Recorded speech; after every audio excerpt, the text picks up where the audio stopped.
Hallo en welkom by Nagskof. In môre se Republikein kan jy meer lees oor die Ministerie van Onderwys, Vernuwing, Jeug, Sport, Kuns en Kultuur wat gereageer het op beweringe deur werklose onderwysgradiante. So hierdie gradiante het vreedsame proteste voor twee kantore en twee sentrums van die Ministerie van Onderwys uitgevoer waar hulle geëis het dat hulle onmiddellik aangestel word as onderwysers en ook dat die onderhoud gedeelte van die werwingsproses van kant gemaak word.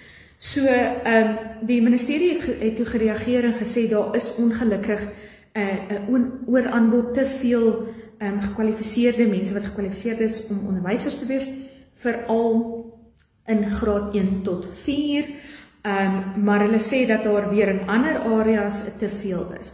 Byvoorbeeld graad 1 tot 4 is daar nie genoeg onderwysers wat in Kwekwekowap en Afrikaans en Namibies gebaretaal onder meer kan skool gee nie. En hulle sê in ander gebiede na graad 4 is daar ook te min onderwysers.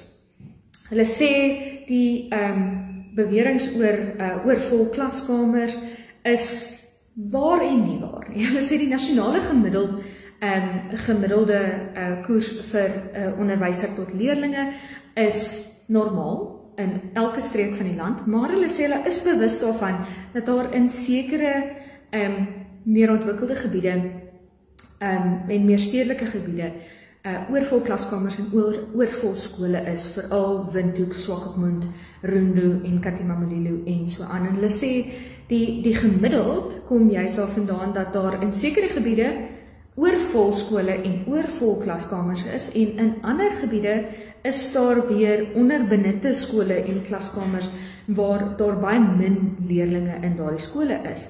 Ek het met meneer Kelvin Martin gesels, hy is die skoolhoof van Coastal Hoërskool in Swakopmund en hy het ook hierdie beaam en gesê daar is byvoorbeeld op Swakopmund kan jy 30, 35 leerlinge in 'n klas hê, selfs 38 leerlinge in 'n klas. En dan op Arandis is dit weer aansienlik minder. En hy sê hierdie word ook gedryf deur die feit dat daar nie koshuise by skole in landelike gebiede is wat inname kan lok nie, kinders kan lok nie. En hy sê dis vir hulle 'n geweldige moeilike situasie as skoolhoofde. En hy sê hulle is ook 'n bietjie skuldig daaraan. Juis omdat hulle net inneem, maar hy sê ook hulle alternatief is om 'n kind weg te wys. En hoe wys jy 'n kind weg? Hy sê in sy skool is daar